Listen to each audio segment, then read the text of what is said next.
Hi, this is Ed again, and we're, what did we say, September the 5th, 2020? And we're kind of, if you've watched any of these last few videos, we've been experimenting a little bit. We did a couple of them where we did one at the beach, because we're dealing with the problems of using, we've done quite a few with green screen as a background, but we're running into some technical difficulties. So right now I'm sitting, what you see with the camera looking at me, what you see behind me is our pool. We're in our house and we're just over here towards the street is out this way off to my right, and the pool and the house are behind me. So this is going to be our natural background today. And I want to talk about something. Maybe I should give a one-time again shout out to Ron Reagan, who says in the Freedom from Religion Foundation video, he says in his case he's a lifelong atheist, and he makes a point in a thumbnail at the end of the video to say, lifelong atheist, not afraid of burning in hell. And I'd like to reiterate that kind of point. I have no belief in any of the existence of any gods or deities, and particularly we talk a lot about the God and beliefs of the Bible. You know, people that call themselves typically call themselves Christian. But I want to talk about. I'm watching a lot currently of videos by a guy named Anthony Magnavasco, and he does these videos where he interviews people and talks to people about their beliefs, what they believe and why, and he calls it street epistemology. And I'm very interested in the kind of conversations he has, because he typically is very careful to avoid debating with the religious people and or arguing with them about what they believe, but he asks them what they believe and why. And especially from watching his videos, well, especially, yes, and my own experience, I'm convinced that sometimes I guess you could call it a mistake that we non-believers are making, is that we make a big point about, with Christians, especially with Christians, about is what they believe true? In other words, does this deity actually exist or does it not? And we say, what evidence do you have to back up your claim that this deity exists? And I think that I've alluded to this position before a little bit, but I'm a little concerned that maybe we're not what we are concerned about, the truth idea. If you ask the religious people, they always say, oh yes, I'm very concerned about that this is true. If you ask them, does it matter if it's true? Of course they want to say yes, yes, yes. But I think therein lies the problem. Because what I've noticed in my own experience, for instance, when I'm talking with I haven't done that in a long time, at least more than a month or so, talk with my Jehovah's Witness friend David that you heard me mention in other videos. He wants to talk about Bible stories, and he's very concerned about using the Bible as evidence that his religion is the correct religion, the quote-unquote one true religion according to the Bible. And so I go along with that part because I read the Bible, and I'm familiar with stories in the Bible, so I'm able to, we've had some interesting conversations about, so you really believe, I'll say to him, for example, so you really believe that Eve talked to a serpent? You really believe that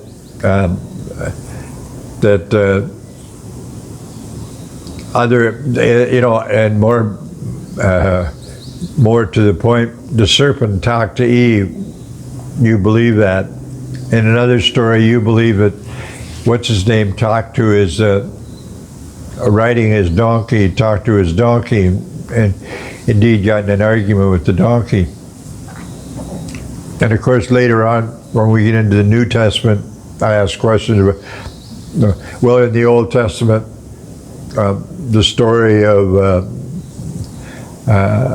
what's the guy that gets swallowed by the whale, Jonah and the whale, and he actually lives in the well.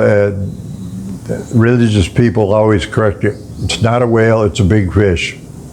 I know what the difference is. Anyway, so I'm happy to have those discussions with the people. But it seems to me that the more important issue is this: is this deity that you're believing in a real thing? Does it actually exist? And I am convinced that even though the religious folks, when you bring up this point, they want to go, oh yes, of course, I want to know the truth. I want to know what's factual, what's real, and all of that. But I think, and I doubt if I could probably get them to admit it, but I think the fact is that they don't really care if the story's true, the deity's true. Even, there's a philosophic and historic discussion about, was Jesus Christ a real character? Was he someone that actually lived? Or is he an amalgamation of stories about that type of character, a wandering religious person? And the Christian beliefs are simply maybe a legend, so to speak. So I think in our conversations with religious people, it almost feels to me like we need to be a little kinder. We tend to, as people that deal with, we want to deal with rationality, reason, reality, and truth. And the religious folks always want to argue that they do, but because they bristle at the suggestion that what we're talking about really with the Bible and the Christian story, what we're really dealing with is an adult fairy tale. They just go off the deep end on that one. If you dare compare what they believe to fairies or Santa Claus or or that kind of thing, they go off the deep end. But I think that's closer to what's going on there. Because as I've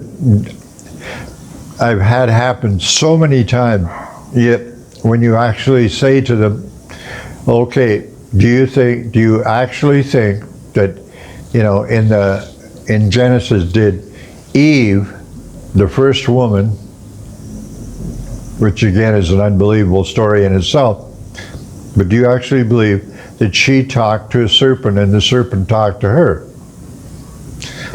And depending on the person, sometimes they just say, yes, I believe that really happened, or it could be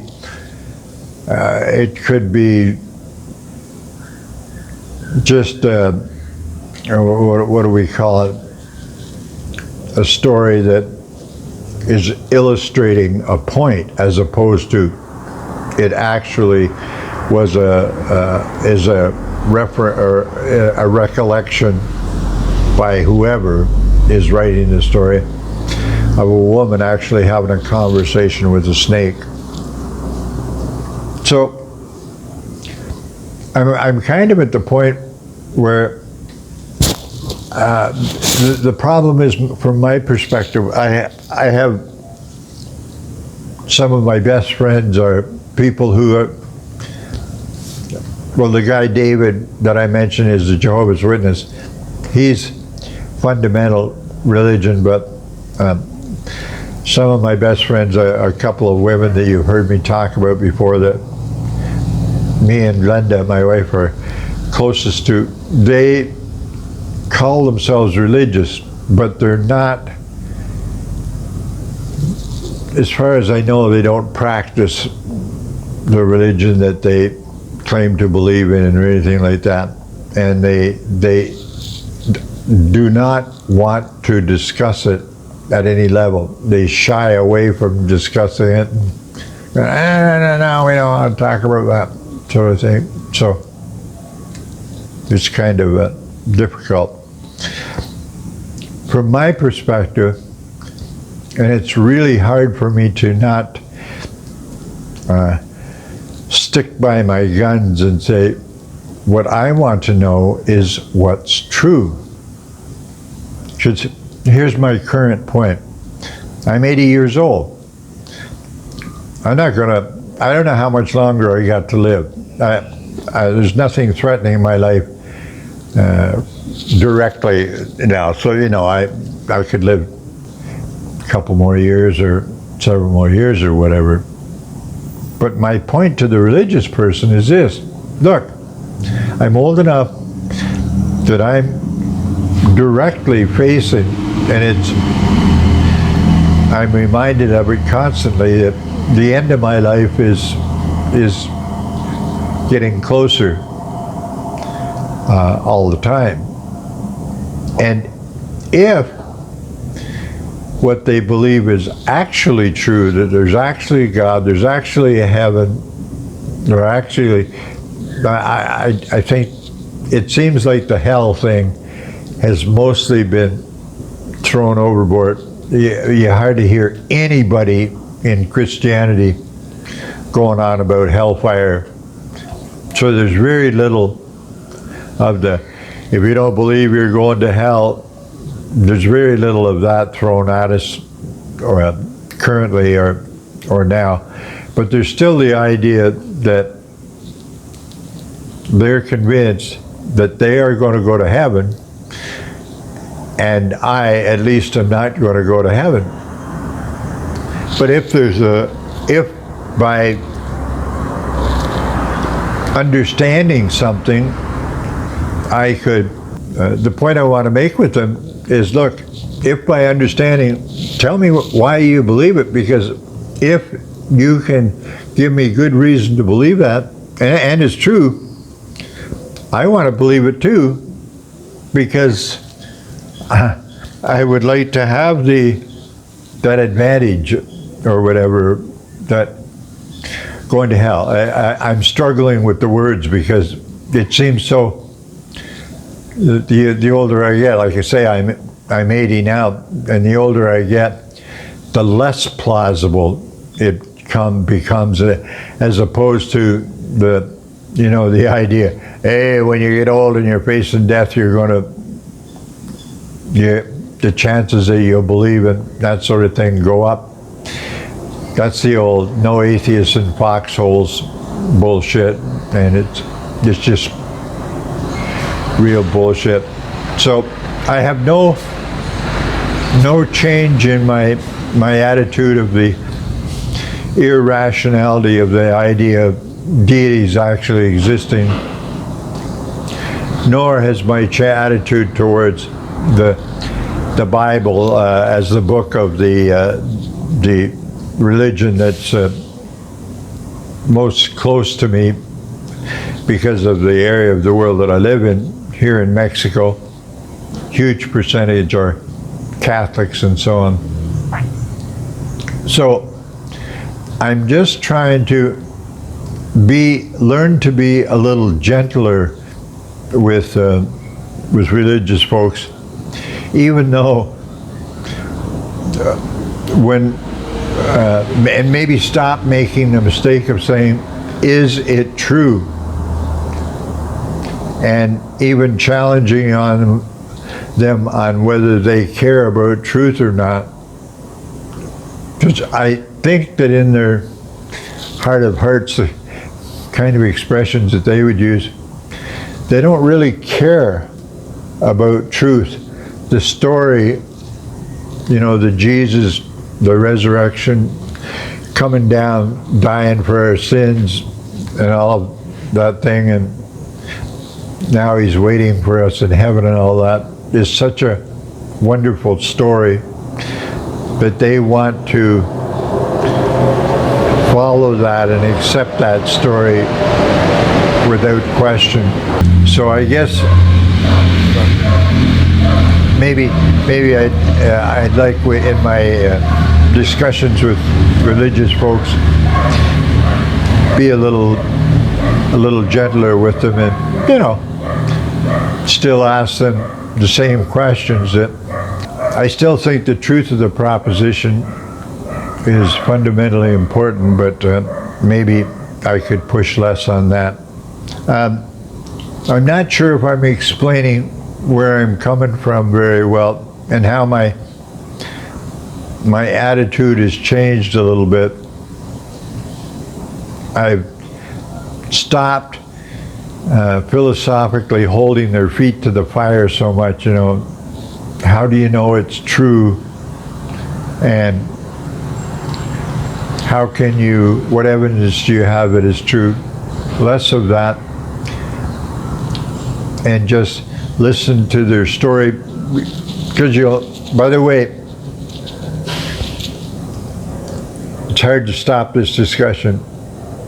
When you talk to them and you start talking about how do you know that it's absolutely true, instead of answering the question, and it feels as though they're avoiding the question. Maybe they are, maybe they're not. They want to talk about how important this is, how much loving Jesus and feeling God's love and all of that, how important that is to, and how it changes their life and all that. So they consistently avoid answering those questions about truth and the veracity of their claims. And I think maybe I want to stop holding their feet to the fire on that one. Maybe I should discuss it on their level, discuss what the Bible says and all of that more. Anyway, the whole thing about this video today, the whole point is, if there is one, is to point out that maybe what the Christian believer, what their approach is, and what my approach is it true, and how do you know it's true? Maybe we're part of the problem is that it always seems that there's just a huge disconnect, is because they have a difficult time talking about it from the perspective of, is it true? Another thing though, if you look at people like the spokespersons for religion, especially the Christian religion, people like William Lane Craig and Ray Comfort and people like that, they seem to be hell-bent on proving philosophically and or in whatever way that this thing is true. Makes me suspicious, because when they speak, they have lots of Christians following them and nodding their head. But I think the point that they're making, that Craig and some of those guys are making, trying to prove that it's actually true, is they're also missing the point of what religious people really feel. I think religious people, and I don't mean to be insulting by this either, but it seems to me that religious people have chosen to live in an adult fairy tale. I'm not a lifelong atheist like Ron Reagan, but I announced myself as an atheist about 20-some years ago, and I certainly am not afraid of burning in hell, nor do I believe that I'm going to be missing, by not believing that I'm going to miss out on an opportunity to go to heaven. Neither one of those things are true. I don't believe in the existence of a devil as any kind of person or anything like that. I think the devil and all of that is about as likely as the gods that they talk about and all of that. And again, I've done a fair bit of rambling here, but I think that that's all I want to do for today. The point that I'm trying to make may be subtle, and I may not have helped to clear it up, but thanks for listening if anybody's listening, and see you in the next one. Take care. Thank you.